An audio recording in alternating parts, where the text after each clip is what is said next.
Magandang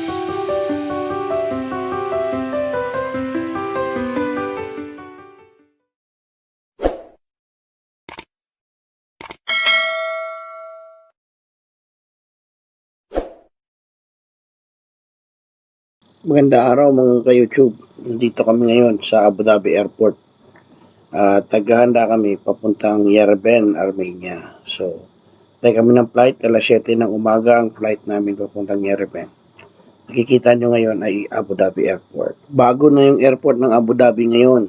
At napakalaki, napakaganda rin. Abu Dhabi Terminal A ang tawag. Habang nag-aantay ng flight namin guys, nagkatuwaan kaming mag-asawa na kukuha kami ng video 360 doon sa bagong airport ng Terminal A.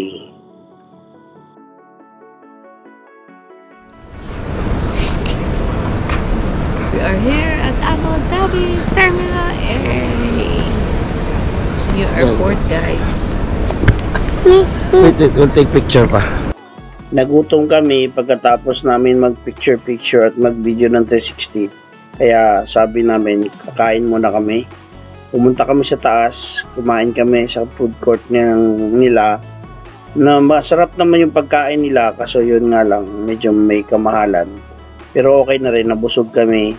Nabusog si Thea bago kami pumunta ng gate namin papuntang Yerevan. Pagkatapos guys, nang kumain kami, dahan-dahan na rin kami pumunta ng gate namin at may nag-aantay na ng mga bus doon para i-transport kami sa eroplano. Ito na nga guys, papunta na kami sa aming eroplano, Wizz Air, papuntang Yerevan, Armenia. Yun yung capital city ng Armenia, Yerevan. Hello guys, ito na nga, dumating na kami ng Armenia, Yerevan Airport. Ngayon guys, sinundo na kami ng Holiday Factory. Papunta kami ngayon sa aming hotel at pag-uusapan namin kung yung anong mga tour namin para bukas. So, nagpahinga muna kami first day. Along the way guys, napansin ko yung Yerevan City ay may kalumaan na yung mga building. Kaya tama yung sabi ng mga kakilala ko na isa sa mga lumang syudad ang Yerevan, Armenia. Tapos ang kanilang mga establishment ay gawa sa bato. Siguro nagkati sila ng bato o ginawang blocks.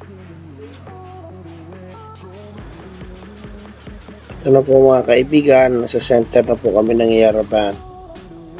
Pupunta na po kami sa aming hotel na pangalan ng hotel namin is Anga Hotel.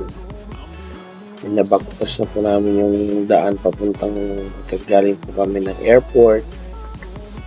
Kaya ito na po kami at nakita nyo po yung daan nila, hindi masyadong traffic kasi masyado pang maaga. Dumating kami ng Yerevan mga alas 10 siguro. Medyo na traffic lang kami ng konti pero stoplight. Dumating na po kami ng hotel. Ito na po yung hotel namin, Anga Hotel. Tapos yan po, umakyat na kami at nagpahinga ng sandali. Tapos mga ka-YouTube, ng gabi pagkatapos namin magpahinga, nag-dinner kami. Pumunta kami doon sa isang mall. Yung pangalan ng mall is Russia Mall. Masarap naman yung dinner na doon. Lang kami kumain sa parang ano nila, tawag mo nito, food, fast food area. So, masarap naman yung mga pagkain nila. Tapos nung kami kumain sa open, kasi gusto namin ma-feel yung lamig ng lugar. So, kung makikita nyo, open area yung pinuntahan namin. Doon kami kumakain. So, tapos namin kumain sa food court nila. Sumilip kami sa mall. May nakita kaming nagbibenta ng mga pasalubong item,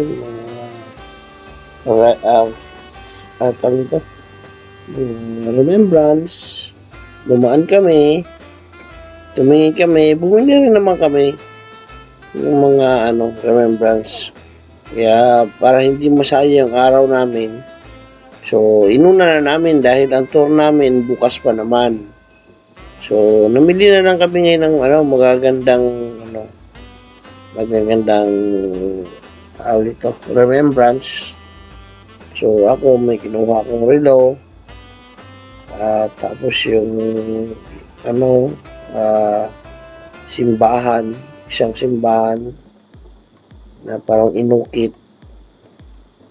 So, nag-enjoy naman kami sa vernissage. At nakakatuwa naman, binigyan kami ng discount ng may-ari. Sasabi niya kami ng 40,000 lari sa mga pasalubong.